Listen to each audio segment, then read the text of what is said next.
परम पूज्य गुरुदेव और वंदनीय माता जी की चरणों में कोटि कोटि प्रणाम। आप सभी को प्रणाम।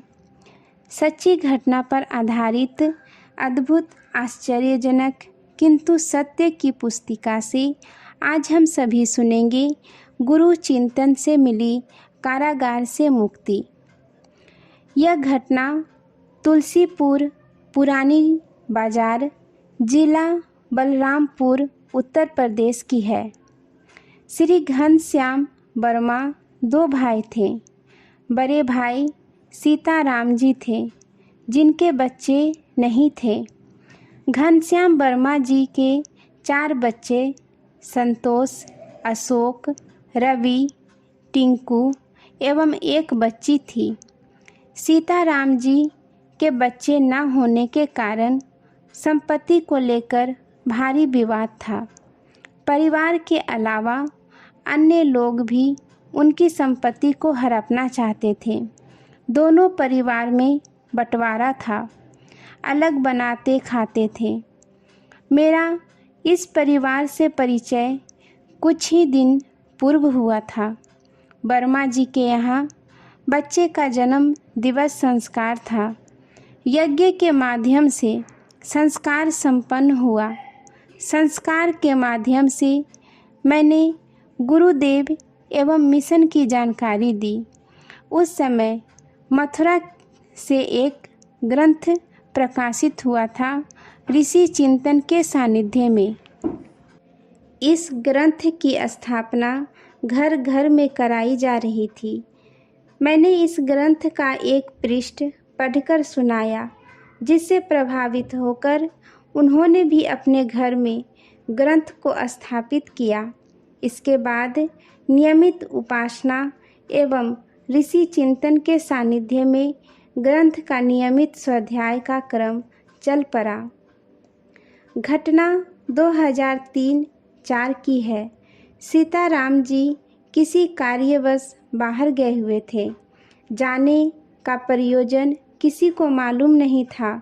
वे कब जाते कब आते, इस विषय में भाई के परिवार में किसी को कुछ मालूम नहीं रहता था, क्योंकि दोनों परिवार के निकास द्वार अलग अलग दिशा में थे। एक दिन पड़ोस के एक व्यक्ति ने घनश्याम जी से सीताराम जी के बारे में पूछा कि कहाँ है, तो घनश्याम जी ने अनभिज्ञता जताई। पड़ोस के व्यक्ति ने कहा कि कई दिन से दिखाई नहीं पड़ रहे हैं और घर में ताला भी नहीं लगा है। लोगों ने घर के आसपास जाकर देखा, घर से अजीब सी दुर्गंध आ रही थी। उन्होंने घनश्याम वर्मा के घर में यह बात बताई। घनश्याम वर्मा जी का बड़ा लड़का अन्य कुछ व्यक्तियों को साथ लेकर घर में घुसा। घर में सभी जगह देखा, कुछ नहीं मिला जिससे दुर्गंध का कारण मालूम हो सके। काफ़ी देर बाद देखा कि बाथरूम के दरवाजे में ताला लगा था। ताला तोड़कर देखा तो सीताराम जी की लाश पड़ी थी। कई दिनों से पड़े रहने के कारण लाश से दुर्गंध आ रही थी। तुरंत पुलिस स्टेशन को सूचित किया। यह घटना हवा की तरह चारों तरफ फैल चुकी थी। काफ़ी भीड़ इकट्ठी हो गई थी। पुलिस आई। सभी लोगों के सामने लाश को बाहर निकाला गया। लाश को पुलिस ने पोस्टमार्टम के लिए भेज दिया। पुलिस छानबीन करने लगी। घटना के 2-3 दिन बाद पुलिस आई और घनश्याम वर्मा जी के 2 पुत्र संतोष और अशोक को पकड़कर ले गई।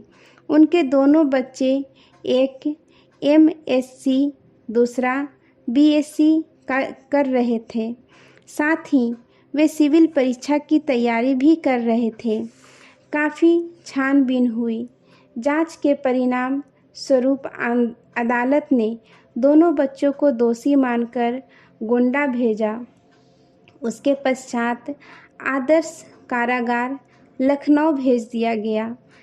इतनी विपरीत परिस्थितियों के बावजूद दोनों बच्चों की श्रद्धा कम नहीं हुई, बल्कि उस समय को वे स्वाध्याय एवं जप में लगाते, लेख भी लिखते और हमेशा प्रसन्न रहते। इस घटना को ईश्वरीय इच्छा और परीक्षा की घड़ी भर मानकर चलते रहे। कहते हैं कि जो सच्चा आध्यात्मिक होता है वह सुख दुख से परे होता है, उसका दुख तपस्या के समान होता है। ऐसा ही कुछ इन बच्चों के साथ हो रहा था। एक दिन जेलर रौंद लगा रहे थे। सभी जगह चेक करने के बाद वे संतोष के कमरे में पहुँचे तो देखा एक युवक बहुत शांत भाव में बैठा कुछ अध्ययन कर रहा है। जेलर मन ही मन सोचने लगे कि जेल में कैदी हमेशा परेशान, उद्विग्न और चिंतित रहते हैं। कुछ तो ऐसे विकराल होते हैं कि उनका जीवन कभी सुधरता नहीं है। सामान्य कैदियों को भी वे अपने जैसा बना लेते हैं। उन्होंने अपने चिंतन का विराम दिया और अनायास ही संतोष के पास पहुंच गए। जेलर ने पूछा, क्या हाल है? बच्चे ने सहज भाव से उत्तर दिया, सब कुछ गुरुदेव की कृपा से ठीक है। उनकी कृपा से स्वाध्याय एवं ध्यान का अच्छा अवसर मिल रहा है, वही कर रहा हूँ। बच्चे के विश्वास भरे शब्दों को सुनकर जेलर दंग रह गए। सोचा, लोग अपनी परेशानी बताते हैं, मैं उनकी परेशानी दूर करता हूँ। इसे तो कोई परेशानी ही नहीं है। वे सोच में पड़ गए। उत्सुकता बढ़ी। उन्होंने पूछा कि कौन है तुम्हारे गुरुदेव और यह स्वाध्याय और ध्यान कैसा? उस बच्चे ने ऋषि चिंतन के सानिध्य में पुस्तक का हवाला दिया और पुस्तक का एक पृष्ठ पढ़कर सुनाया। किसी परिस्थिति में विचलित ना हो। सुनकर जेलर बहुत प्रभावित हुए और उस पुस्तक के लिए अनुरोध किया कि कुछ दिन के लिए मुझे दे दो। बच्चे ने कहा कि यह पुस्तक मेरे गुरुजी ने दी है, इसे नहीं दे सकता, परंतु जब मेरे पिताजी मुझसे मिलने आएंगे तो दूसरी पुस्तक आपके लिए मंगवा दूंगा। इस घटना से जेलर को उन बच्चों की आत्मिक लगाव हो गया।